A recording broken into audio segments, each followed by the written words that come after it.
Hi Aquarius, October 2023, ito na po ang inyong reading. Kuha lang tayo ng pinaka-exact message para sa inyo. As usual, mensaheng gabay lamang po.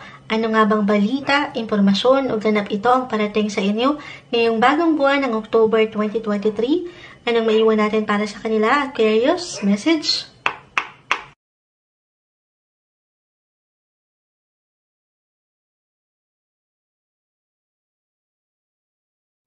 Okay, ayun na.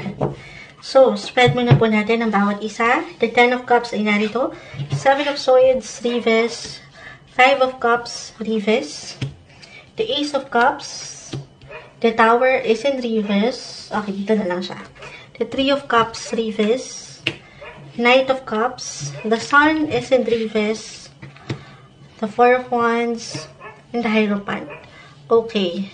So, nakakuha po tayo ng ilang reversal cards para hindi naman po ibig sabihin ay hindi okay. Meron lang itong kalakip na mensahe. Aquarius, this month, meron tayong nakikitang pag-move on. So, you can move forward na talaga. Pagdating sa iyong buhay relasyon, pag-ibig, pamilya, kaibigan, especially with 3 of Cups, well, sa kanilang dalawa na ito. Okay. Especially for those na medyo hindi kayo nagkaroon ng ganun ka-smooth na connection from the past or nitong mga nakalipas na linggo or buwan ng taon. Maring ang isa sa inyo ay meron kayong hindi ito na. Hindi kayo ito tatamisan, guys, pero naway wag lang din po lalaliman. Pero meron ditong ilang diskusyon or disagreements, disappointments, and so merong hindi pagkakaunawaan. At dito nagkaroon ng disconnection. Merong naglihim or merong lihim na umaangat or merong hindi nagustuhan ng isa sa inyo. Reversal energy po tayo every time, ano. Pero this month, pinapaalalahanan ka ng baraha, Aquarius, na huwag mong bigyan daw ng control ang ilang bagay. Huwag mong ipilit ang ilang bagay o sitwasyon, pakiramdam na hindi para sa'yo.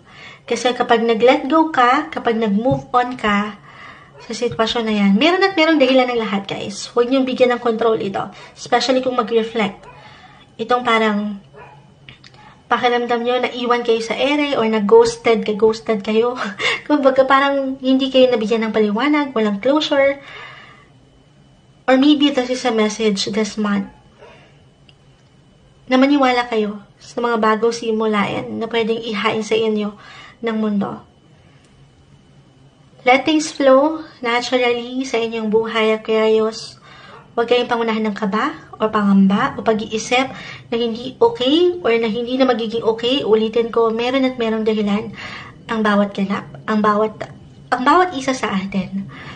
So, tuloy lang, maniwala sa ilang new beginnings. If this is about love, para sa ilan na parang hindi okay ang buhay relasyon, in a relationship or couples, maniwala tayo ito na kung para sa inyo, ay para sa inyo. I mean, sabi ko nga, huwag niyong bigyan ito ng higpit or takip, kasi Ace of Cups, palayain nyo yung inyong mga sarili, yung inyong mga pakiramdam. Deserve nyo yung walang mabigat na isipin eh. Okay? Sumabay lang sa ilang pagbabago na ito. Ano pa, ulitin ko, mayroong dahilan. Aangat at aangat yan one day. Time will tell. Okay? Yun lang talaga. At ito, manatili kang positive sa maraming bagay. Pakiramdaman mo, trust your intuition, your instinct, follow your heart this month, Aquarius. Dito kayo maglaan ng higit na enerhiya sa pamilya, sa iyong pakiramdam, self-care, self-love. Walang higit kayong kakampi ngayon kung hindi ang inyong mga sarili. Okay? Lahat magsisimula sa iyo. Maniwala kayo sa mga bagong, I see fresh start nga new beginnings. Pero kung nandito kayo sa punto ng relasyon, married, okay, especially, at meron kayong ilang challenge or struggle right now, ngayon pa lang, or ngayon, monthly tarot scope po tayo.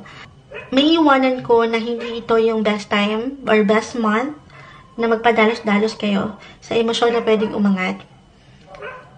Pag-usapan, ayan, communicate with your partner kung ano bang itinatakbo ng relasyon or sitwasyon na ito. Dahil meron pa akong nakikita ditong bagong simulain para sa inyo.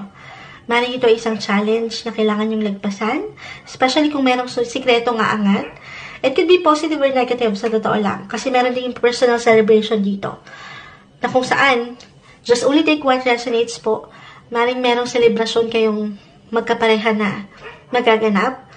Actually, merong wedding or for some, love proposal na matanggap, pero may pagka-low-key lang, tahimik, para sa ilan sa inyo, okay? Kumbaga, hindi ito i-announce muna in public, mas tahimik, okay? Pero overall, yung pinaka-message na nakikita ko dito is to stay positive. Ayan. Stay positive lang, tuloy lang, laban, sumabay sa ikot ng buhay, huwag bigyan ng control ang ilang sitwasyon. Or kung higit tayo magiging praktikal, kung mag-reflect, itong parang disconnection sa ilang tao sa iyong paligid, it's okay to pause pag nilay-nilayan ng sitwasyon, or maybe a message na paglaanan nyo rin sila ng higit na oras. Spend more quality time with your loved ones ngayong buwan. Para sa inyo, Aquarius, kuha tayo ng pinaka-message, final words, advice para sa mga Aquarius, October 2023. Okay. Have faith in your dreams. The Hierophant ay narito. Yung connection mo na meron ka sa kanya, sa iyong faith, maging ano pa man po ang iyong religion, kumapit kayo doon. Have faith in your dreams. Ano ba tong pangarap mo? Maaring higit na umangat kasi dito yung connection na meron ka sa, again, sa pamilya, kapareha, or ilang kaibigan. Have faith na, ano pa, merong selebrasyon na naghihintay para sa inyo sa huli. Hindi nyo kailangang madaliin yung proseso or itong ganap sa pagitan nyo.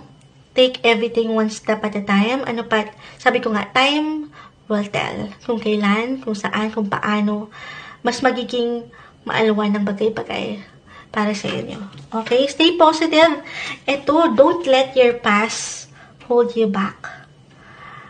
Lalo pa, kung itong nagpapagulo sa inyo ay mga ano na, kumbaga hindi na sila importante kasi nagiging isipin siya eh.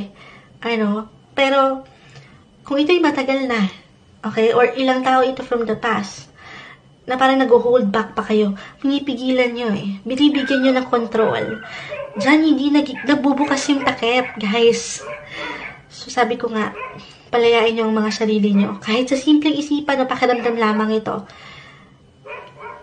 Para magtungo pa kayo dito sa ilang selebrasyon, sa ilang oportunidad, sa ilang bagong tao na pwedeng pumasok sa inyong buhay. Don't let your past hold you back.